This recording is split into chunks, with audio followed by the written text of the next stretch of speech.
ఎడారిలో సెలయేర్లు. జూలై 24వ తేదీ కొరకు వ్రాయబడిన ఈ భాగాన్ని మీకు చదివి వినిపిస్తున్నది సహోదరుడు పాల్ సుందరం. అప్పుడు వారు ఆయన మాటలు నమ్మిరి, ఆయన కీర్తి గానము చేసిరి.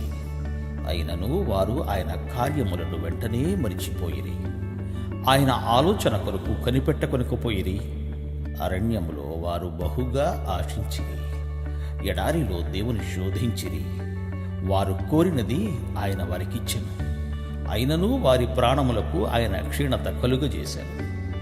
106వ కీర్తన 12వ వచనము నుండి 15 వచనముల సమాహారం. మోషే గురించి చదువుకున్నాం కదా. అతడు కనిపించిన వాటిని చూస్తూ అన్నిటినీ భరించాడు.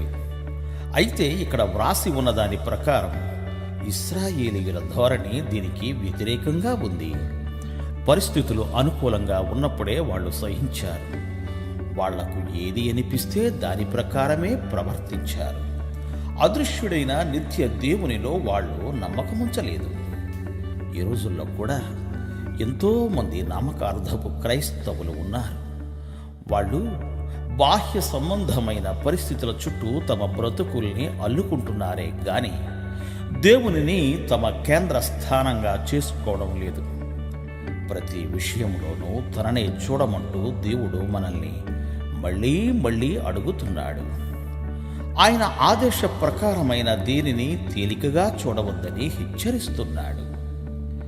ఇశ్రాయేలు ప్రజల గురించి, అప్పుడు వారు ఆయన మాటలు నమ్మిరి అని చదివాం.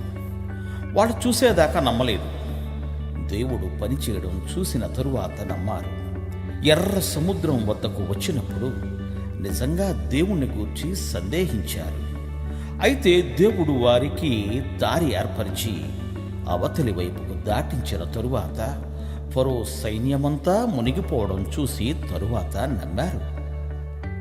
అలాంటి అల్ప విశ్వాసం వల్ల వాళ్ళు అతుకు బతుకుల జీవితాన్నే గడపవలసి వచ్చింది. వాళ్ళది పరిస్థితుల మీద ఆధారపడ్డ విశ్వాసం.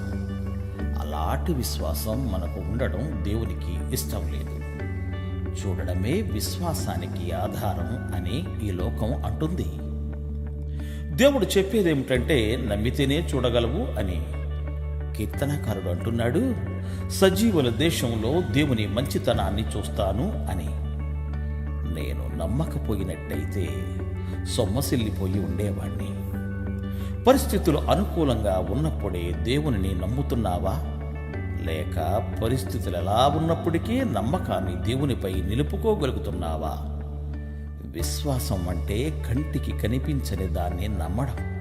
దాని ప్రతిఫలం ఏమిటంటే నమ్మిన దానిని కళ్ళారా చూడగలగడం. దేవుడు మిమ్ము దీవించుగాక.